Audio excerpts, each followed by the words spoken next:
오늘 우리에게 주시는 하나님의 말씀은 욥기 42장 1절에서 6절 말씀입니다. 욥이 주님께 대답하였다. 주님께서는 못하시는 일이 없으시다는 것을 이제 저는 알았습니다. 주님의 계획은 어김없이 이루어진다는 것도 저는 깨달았습니다. 잘 알지도 못하면서 감히 주님의 뜻을 흐려 놓으려 한 자가 바로 저입니다. 깨닫지도 못하면서 함부로 말을 하였습니다. 제가 알기에는 너무나 신기한 일들이었습니다. 주님께서 말씀하셨습니다. 들어라, 내가 말하겠다. 내가 물을 터이니 내게 대답하여라 하셨습니다. 주님이 어떤 분이시라는 것을 지금까지는 제가 귀로만 들었습니다. 그러나 이제는 제가 제 눈으로 주님을 뵙습니다. 그러므로 저는 제 주장을 거두어 드리고 티끌과 잿더미 위에 앉아서 회개합니다. 이는 하나님의 말씀입니다. 좋으신 우리 주님이 주시는 은총과 평화가 여러분 모두와 함께 하시길 빕니다.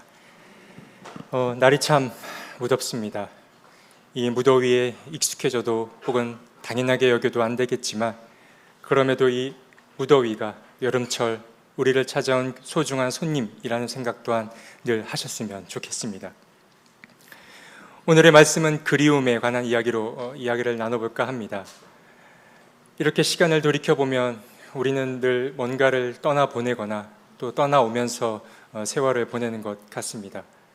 그것이 사람일 수도 있고 또 장소일 수도 있고 또 시간일 수도 있습니다. 시인 박노해는 자신의 7살 때의 기억을 이렇게 이야기했습니다. 아기도 아니고 소년도 아니고 가족도 아니고 고아도 아니고 보호의 품은 깨어졌으나 홀로 걸어갈 내 안에 무언가는 깨어나지 못한 나이. 뭔가를 추억한다는 것도 이렇게 근사하게 해야 하나 봅니다. 이 박노해 시인은 후로도 한 60년이라는 세월을 더 살아오게 되는데, 힘들지만 즐거웠던 그 시절을 회상하며 잠시 그리움에 젖었던 것 같습니다. 이 그리움이라고 하는 것은 누구에게나 찾아오는 손님입니다. 살아온 세월이 많을수록 그 추억의 양도 많이 쌓일 수밖에 없습니다. 그런데 이 그리움이라고 하는 감정은 보통 고향을 떠나온 사람들에게 잘 나타날 수밖에 없습니다. 저도 휴가나 명절을 맞아서 고향을 가다 보면은 이제 기차를 타고 가다 보면 횡성, 진부, 정동진역을 만나게 되는데, 그때가 되면은 제 마음속에 뭔가 따뜻한 마음과 동시에 아련한 감정이 솟아오르는 걸 느끼게 됩니다. 아마 여러분들께서도 비슷한 감정을 자주 느껴오실 것입니다. 우리가 이렇게 고향을 그리워하는 감정을 일러 우리는 보통 향수라고 부릅니다. 그러니까 향수라는 감정은 주로 이런 사람들에게 찾아오는 것 아닐까 여겨집니다. 떠나왔지만 어딘가에 아직 이르지 못한 사람, 혹은 다시 말해 어딘가에 이르지 못해 여전히 떠도는 사람, 바로 그 사람에게 향수가 찾아오는 것 아닐까 여겨집니다. 그런데 이 향수라고 하는 것을 병으로 명명한 최초의 사람이 있었습니다. 그 사람의 이름은 요하네스 호퍼입니다. 그는 스위스 출신의 의대생이었는데, 그는 산속에 주둔하고 있었던 스위스 용병들이 고향을 그리워하는 그 감정과 그 마음을 들여다보다가 이 향수라는 개념을 만들게 되었습니다. 잘 아시겠지만 향수라는 말의 영어는 노스텔지어입니다.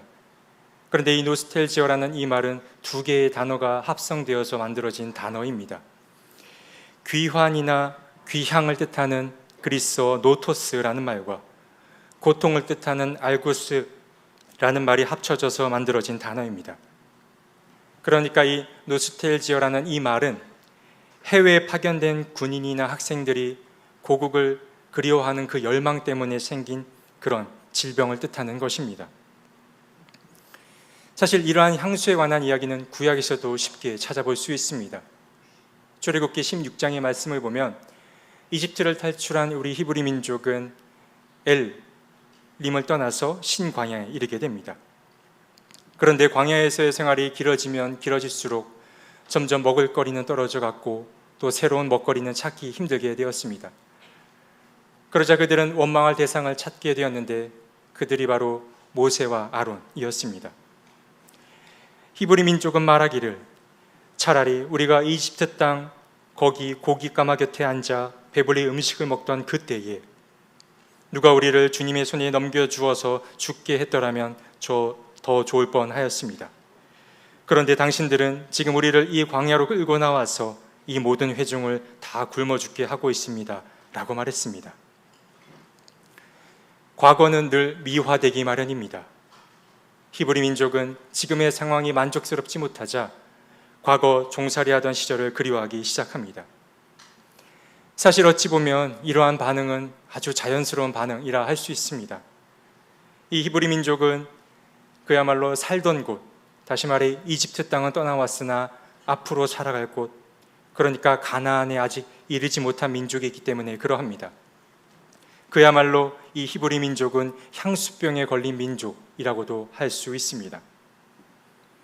소설가 밀란 쿤데라는 향수의 어원을 살펴보다가 이 고통이라는 것이 무지에서 온 것임을 알게 됩니다. 뭔가를 알고 싶은 것이 있는데 그것을 알지 못하는 상태가 바로 고통을 초래한다라는 그 말입니다. 히브리 민족은 하나님께서 자신들을 약속의 땅에 보내겠다 말씀하셨는데 도대체 그게 언제가 될지 그들이 알지 못했습니다. 이 알 수 없음이 바로 그들을 고통으로 몰아넣었던 것입니다. 뭔가를 안다고 하는 것은 무척 중요합니다. 왜 그러냐면 안다라고 하는 것이 무언가를 판단할 때 그 판단의 근거가 되기 때문에 그러합니다. 그런데 이 안다라고 하는 것이 또한 사람을 참 이중적으로 만들게 되는데 이러한 지식은 사람을 앞으로 향하게 나아가게 하기도 하지만 또 반대로 사람의 발목을 붙잡게 되기도 하기 때문에 그러합니다. 바울은 고린도전서 8장 1절에서 하나의 근원적인 명제를 던집니다. 우리 모두가 지식이 있는 줄로 알고 있습니다. 지식은 사람을 교만하게 하지만 사랑은 덕을 세웁니다. 새 한글 성경은 이 지식이라고 하는 것을 이렇게 표현했는데 사람을 거들먹거리게 한다라고 표현하기도 했습니다. 이 이야기는 우상에게 바쳐진 고기에 관한 이야기를 나눌 때 등장한 이야기입니다. 내용을 간단히만 말씀드리면 바울이 말한 이 이야기는 이 지식이라고 하는 것이 사람을 살리는 도구가 되어야 하는데 이 지식이 그렇지 못하다라는 데 문제가 있습니다. 후반부에 가서 다시 다루겠지만 바울은 지식이 아니라 사랑만이 답이 될 수 있음을 이야기합니다. 우리는 살아가면서 참 많은 사람을 만나고 또 여러 사람을 사귀게 됩니다. 우리는 보통 정말 이상한 사람이 아니라고 한다면 처음 누군가를 만나면 대부분 친절을 베풀게 됩니다. 그런데 시간이 지나면 어떻습니까? 누군가를 알아가고 또 그 사람과 가까워지다 보면 이전의 친절은 온데간데 없어지고 상대를 점점 함부로 대하는 우리의 모습을 보게 됩니다. 상대를 잘 모를 때는 친절을 베풀지만 그 사람을 알게 되면 될수록 친절이나 환대를 잘 베풀지 못하는 게 우리의 모습입니다. 그래서 무조건적인 환대는 가능한가라는 의구심이 들기도 합니다. 정말 그러합니다. 사람은 누군가를 만나서 오래 시간을 보내다 보면 상대의 장점보다는 단점을 보기 시작합니다. 우리 안에 상대에 대한 지식이 쌓여가기 때문에 그러합니다. 그래서 우리는 자꾸만 애쓰고 노력해야 합니다. 무엇을 노력하고 애써야 하느냐? 상대방에게 있어서 좋은 점을 보려고 부단히 애를 써야 합니다. 그렇지 않으면 우리의 부정적인 생각을 쉽게 멈추기가 어렵기 때문에 그러합니다.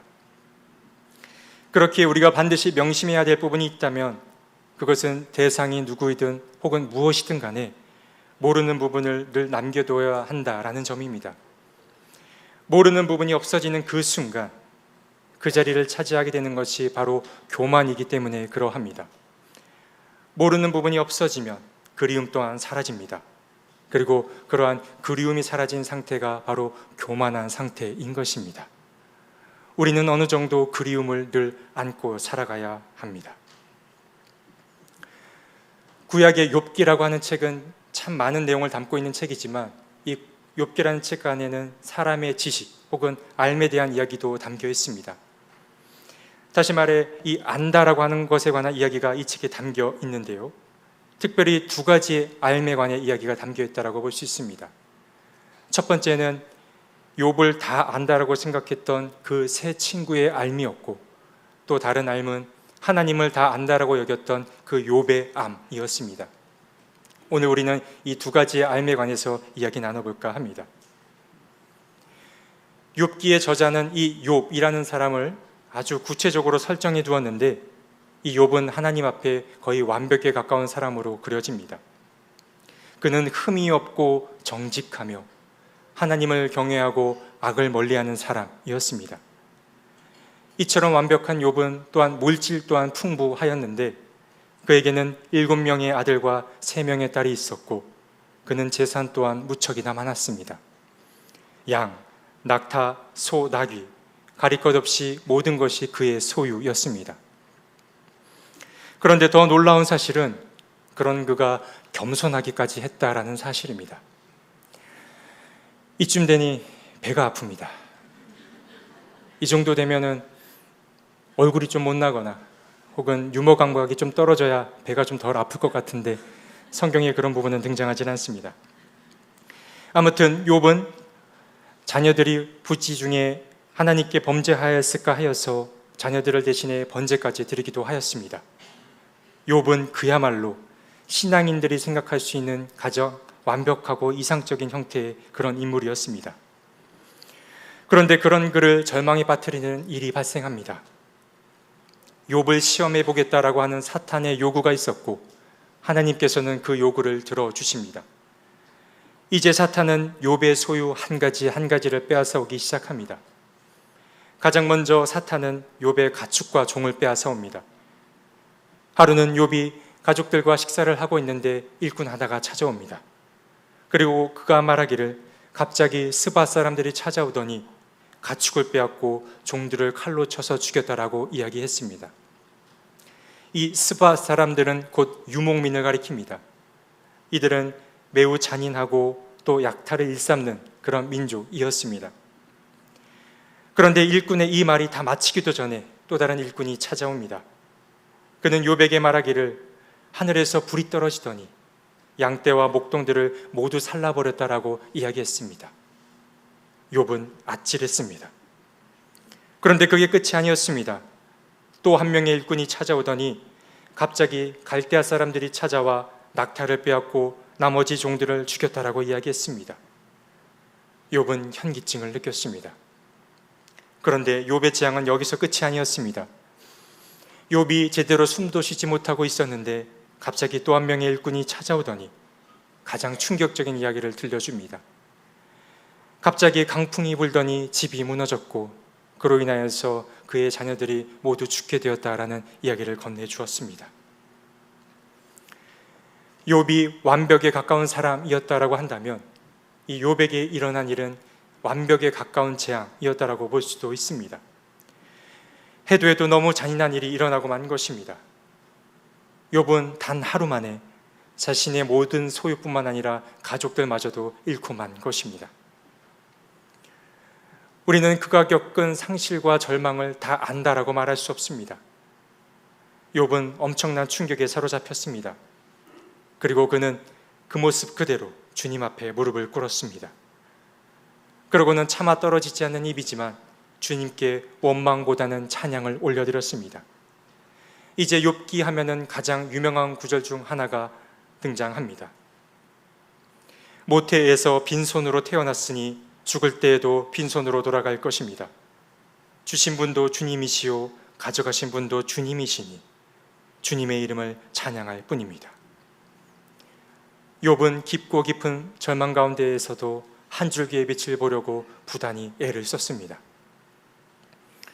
그런데 욥을 힘들게 하는 일은, 정말 그를 힘들게 한 일은 그 다음에 발생합니다. 어쩌면 욥이 당했던 재앙은 사탄을 통해 왔던 그 재앙 정도에서 끝났으면 더 좋았을 것입니다. 그러나 욥의 본격적인 시련은 이제부터 시작됩니다. 그 시련은 그의 오랜 친구들이었던 세 친구들의 방문을 통하여서 시작됩니다. 그들의 이름은 엘리바스, 빌닷, 소발이었습니다. 욥의 세 친구는 욥이 재앙을 당해서 고생을 하고 있다라는 소식을 들었습니다. 그리고 그들은 욥을 위로하기 위하여서 먼 길을 마다 않고 그를 찾아왔습니다. 그들은 멀리서 욥을 보았습니다. 그러나 그가 욥인지를 알아보지 못했습니다. 그의 처지가 혹은 그의 상황이 매우 처참하고 비참했기 때문에 그러합니다. 욥기의 저자는 이 상황을 묘사하기를 친구들이 슬픔을 못 이겨 소리내어 울면서 겉옷을 찢고 또 공중에 티끌을 날려서 머리에 뒤집어 썼다라고 말했습니다. 욥은 살아있었지만 그야말로 죽음에 가까운 자였습니다. 그래서 욥의 세 친구는 욥에게 할 수 있는 최고의 위로를 해줍니다. 다시 한번 욥기의 저자는 말하기를 세 친구들이 밤낮 이래 동안을 욥과 함께 땅바닥에 앉아 있으면서도 욥이 겪은 고통이 너무도 처참하여 입을 열어 한마디 말도 할 수 없었다라고 말했습니다. 욥의 세 친구는 욥의 가장 필요한 위로를, 욥이 가장 원했던 위로를 해 주었던 것입니다. 그렇게 커다란 공감과 위로를 경험한 욥은 그동안 헤아리지 못했던 자기 내면의 음성을 듣게 됩니다. 그는 이미 죽은 줄 알았던 그 마음, 얼어붙고 굳어버린 그 자기네 내면의 말이 솟아오르는 걸 느끼게 됩니다. 아주 찰나였습니다. 욥의 내면에서 많은 말들이 갑자기 쏟아나오기 시작했습니다. 홀로 감내해야 했던 그 시간이 길었던 만큼 자기 안에서 쏟아져 나오는 그 말들을 욥은 주체할 수 없었습니다. 그래서 욥은 하나님 앞에 자신의 있는 그대로의 모든 이야기를 털어놓았습니다. 사실 여기까지만 보면 그리 문제될 건 없어 보입니다. 하나님께서는 다른 말을 하지 않고 여전히 침묵을 지키고 있기 때문에 그러합니다. 그런데 문제는 독백에 가까운 이 욥의 말에 한두 마디의 말을 보태는 그 친구들 때문에 발생하게 됩니다. 이제 욥과 세 친구들의 논쟁이 펼쳐집니다. 어느 순간 위로는 온데간데 없어집니다. 바로 이 욥과 세 친구들의 이 논쟁이 욥기 4장에서부터 시작하여 31장에까지 이어지게 됩니다. 욥기 11장에는 욥의 세 친구 가운데의 마지막 친구인 소발의 이야기가 등장합니다. 그는 엘리바스 빌닷과 마찬가지로 욥이 지은 죄, 욥이 지은 잘못을 꾸짖었습니다. 친구들의 논리는 모두 동일했습니다. 공의롭고 정의로우신 하나님이 죄 없는 자를 벌하지 않는다라는 것이었습니다. 친구들의 말은 그럴듯해 보입니다. 믿음 좋은 사람들의 말처럼 여겨집니다. 그런데 소발의 이야기를 듣고 있던 욥은 그의 말에 이렇게 응수합니다. 지혜로운 사람이라곤 너희밖에 없는 것 같구나. 너희가 죽으면 지혜도 너희와 함께 사라질 것 같구나. 그러나 나도 너희만큼은 알고 있다. 내가 너희보다 못할 것이 없다. 너희가 한 말을 모를 사람이 어디에 있겠느냐. 욥은 친구들의 지혜를 강하게 비꼬았습니다. 공감이 배제된 조언이 얼마나 폭력적일 수 있는지를 그는 알려주었습니다. 욥은 친구들의 판단하고 정죄하는 그 말에 지칠 대로 지쳐버렸습니다. 그래서 그는 그 친구들이 얼마나 자기중심적일 수 있는지를 꼬집어 설명해 줍니다. 한때는 내 기도에 하나님이 응답하신 적도 있지만 지금 나는 친구들의 웃음거리가 되고 말았다. 의롭고 흠없는 내가 조롱을 받고 있다. 고통을 당해보지 않은 너희가 불행한 내 처지를 비웃고 있다. 너희는 넘어지려는 사람을 떠민다. 욥은 머리로만 알고 있는 그 알미, 어떻게 진정한 알미 될 수 있냐며 친구들의 어리석음을 꾸짖었습니다. 욥의 친구들은 넘어지려고 하는 그 욥을 더 힘차게 밀어붙이고 있는 것입니다. 사실 안다라고 하는 것은 자기 경험과 관련이 됩니다. 참된 알은 자기 경험과 무관할 수 없습니다. 특히 고통에 관한 부분에 있어서는 더욱 그러합니다. 그래서 만약 내가 힘든 일을 당했을 때 누군가 나에게 해줬던 말과 행동이 나에게 어떤 영향을 끼치는지 잘 아는 사람이라면 누군가 당한 고난 앞에 그를 어떻게 대해야 되는지를 아주 잘 알고 있을 것입니다. 하지만 욥의 친구들은 욥이 당한 그 일을 경험한 적이 없습니다. 그 일을 겪어보지 못했습니다. 사실 어쩌면 이 욥기라는 책은 아무도 이 욥보다 더 심한 고난을 당할 수 없게끔 그 욥의 고난의 값을 가장 높게 설정해 두었는지도 모릅니다. 그러나 그렇다 하더라도 만약 욥의 친구들이 욥이 당한 그 고난의 근사치 정도의 값을, 그 고난을 경험해 보았더라면 욥을 그토록 구속으로 내몰진 않았을 것입니다.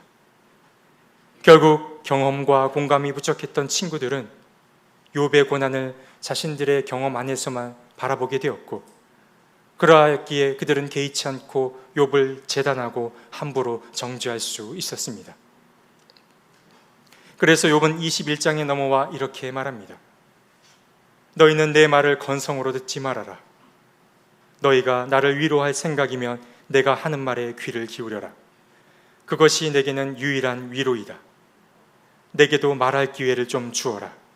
조롱하려면 내 말이 다 끝난 다음에나 해라. 어쩌면 욥에게 필요한 위로는 그리 큰 위로가 아닐 수 있습니다. 그에게는 귀가 되어주는 사람이 필요했습니다. 그러나 친구들은 그 역할을 감당하지 못했습니다. 그들은 오히려 귀가 되어주기보다 지금 욥에게 필요하지 않는 입술이 되어주었던 것입니다. 그래서 욥은 외로웠습니다. 욥은 재앙과 정죄라고 하는 이중적 고통을 당해야만 했습니다. 그러나 욥에게 있어서도 실수가 없었던 것은 아닙니다. 욥은 친구들과 논쟁을 벌이느라 너무 많은 지식을 쏟아내고 말았습니다. 그러다 보니 그 또한 하나님에 대한 너무 많은 이야기를 하게 되었고, 자기도 모르는 사이에 하나님을 자기 생각의 틀 안에 가두게 되었습니다. 그럼으로써 욥은 하나님에 대한 궁금증을 잃어버렸습니다. 그는 한탄과 원망, 호소의 이야기를 쏟아내느라 질문을 잃어버렸습니다. 욥은 더 이상 하나님을 알고 싶어 하지 않았습니다. 욥의 이름은 아카드어로 하나님은 어디에 계십니까? 라는 뜻입니다. 욥의 이름이 질문의 형태를 갖고 있다는 게 참 흥미롭습니다. 그러니까 그가 질문을 잃어버렸다라는 이 말은 곧 자기 정체성을 잃어버렸다라는 말이 되기도 합니다. 욥은 자기 절망에 집중하느라 하나님의 크심을 망각하고 만 것입니다. 욥기 38장에 이르면 드디어 하나님이 전면에 등장합니다. 드디어 주님께서 무대에 등장하게 된 것입니다. 하나님께서는 다 듣고 계셨습니다. 세 친구의 이야기뿐만 아니라 욥의 이야기도 다 듣고 계셨습니다. 그러나 하나님께서는 욥의 세 친구들의 이야기에는 1절 아무 말씀하지 않으시고 욥에 관해서만 많은 말씀을 쏟아내셨습니다. 주님은 욥에게 말씀하십니다. 내가 누구이기에 무지하고 헛된 말로 내 지혜를 의심하느냐? 내가 땅에 기초를 놓을 때에 내가 거기에 있기라도 하였느냐? 내가 그처럼 많이 알면 내 물음에 대답해 보여라. 하나님께서는 다정하거나 친절하게 등장하지 않으셨습니다. 하나님은 침묵을 깨고 하여서 욥의 무지를 아주 강하게 꾸짖었습니다. 하나님께서 하시는 그 말씀은 인간의 지혜라는 것이 얼마나 초라한지를 여실히 드러내 보여 주었습니다. 욥은 깨달았습니다. 하나님과 대면한 욥은 친구들과의 논쟁에서 쏟아댔던 그 말이 얼마나 부질없는 말이었는지를 깨닫게 됩니다. 욥은 하나님이 하시는 그 일에 말을 보태는 것이 얼마나 부적절한지를 아프게 고백했습니다. 욥은 말합니다. 주님께서는 못하시는 일이 없으시다는 것을 이제 저는 알았습니다. 주님의 계획은 어김없이 이루어진다는 것도 저는 깨달았습니다. 잘 알지도 못하면서 감히 주님의 뜻을 흐려놓으려 한 자가 바로 저입니다. 깨닫지도 못하면서 함부로 말을 하였습니다. 욥은 하나님에 대해 다 안다라고 했던 그 교만한 마음을 내려놓았습니다. 욥은 결코 하나님은 다 알 수 없고 하나님은 헤아릴 수 없는 분임을 고백했습니다. 욥의 마음에서 다시 하나님은 질문의 형태로 자리 잡았습니다. 초대 교부 중에 하나인 성 어거스틴은 이런 말을 했습니다. 무엇이나 내가 이해한 것은 바로 그 이유 때문에 하나님일 수 없다라고 말입니다. 그는 하나님이 인간의 지혜로 가 닿을 수 없는 존재임을 말하려 했던 것입니다. 또한 신학자 토마스 아퀴나스도 이와 비슷한 말을 했습니다. 그는 한 성인의 말을 인용하며 이렇게 말했는데, 하나님을 알지 못한다는 것을 아는 것이 바로 하나님을 아는 것이다 라고 말했습니다. 그렇습니다. 우리는 하나님을 다 알 수 없습니다. 하나님이 하시는 그 일을 다 알 수 없습니다. 그리고 그분의 온전한 실체 또한 다 알 수 없습니다. 광활한 우주, 혼돈의 바다, 찬란한 태양, 칠흑 같은 어둠, 알 수 없는 부분은 알 수 없는 부분으로 남겨놓는 것이 중요합니다. 다시 바울의 이야기로 넘어가 보겠습니다. 바울은 지식은 사람을 교만하게 하지만 사랑은 덕을 세웁니다 라고 말했습니다. 아는 사람은 더 알려고 하지 않습니다. 알려고 하는 열망이 사라졌기 때문에 그러합니다. 그래서 함부로 하려는 유혹에 쉽게 빠지게 됩니다.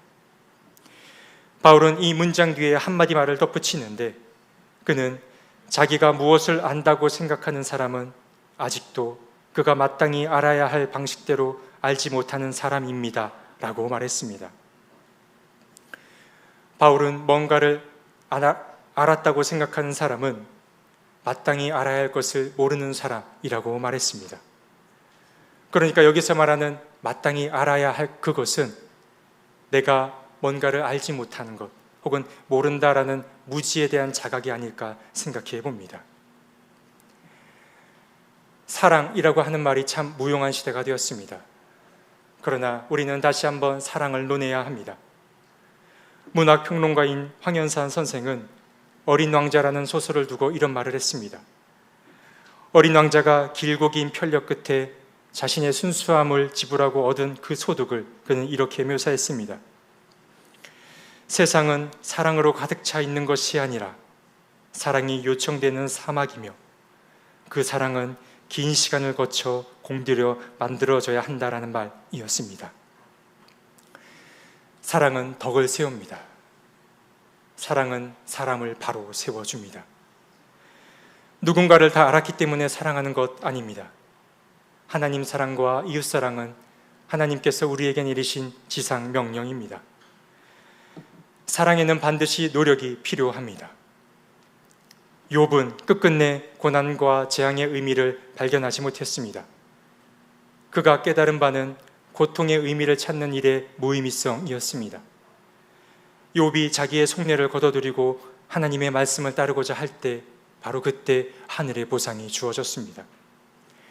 하나님께서도 끝까지 실현의 의미를 알려주지 않으셨습니다. 그러나 욥은 그럼에도 자신을 하나님 앞에 낮추었고 하나님 앞에 순종하기로 다짐하였습니다. 그리움이 깊어지면 아픔이 됩니다. 그러나 알 수 없는 것은 알 수 없는 것으로 두는 것이 신앙인들에게 있어서 큰 유익이 됩니다. 하나님은 다 알 수 없습니다. 그리고 하나님께서 우리에게 보내신 각 사람들의 사정도 우리는 다 헤아릴 수 없습니다. 그러나 이 알 수 없음 앞에 불안해하고 초조해하는 것이 아니라, 이러한 안개 같은 상황이 사랑을 실천할 좋은 기회가 될 수 있음을 잊지 마셨으면 좋겠습니다. 부디 좋으신 하나님께서 저와 여러분을 더 깊고 더 넓은 믿음의 세계로 데려가 주시기를 간절히 기원합니다. 함께 기도하겠습니다. 주신 말씀 기억하며 거듭의 기도 드리겠습니다. 하나님, 우리를 먼저 찾아봐 주시고 또 우리를 만나 주시고 또 우리에게 좋은 사람들을 보내주셔서 감사합니다.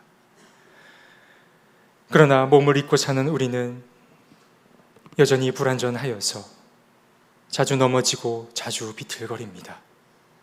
주님, 우리를 불쌍히 여겨 주옵소서. 인간의 지혜를 너무 믿고 따르느라 우리는 지칠 대로 지쳐버렸습니다. 주님, 많이 아는 것이 결코 우리를 구원할 수 없음을 잊지 않게 하옵소서. 이 사막 같은 세상을 우리가 겸손히 사랑으로 물들일 수 있게 주님 도와주옵소서. 예수님의 이름으로 기도드립니다.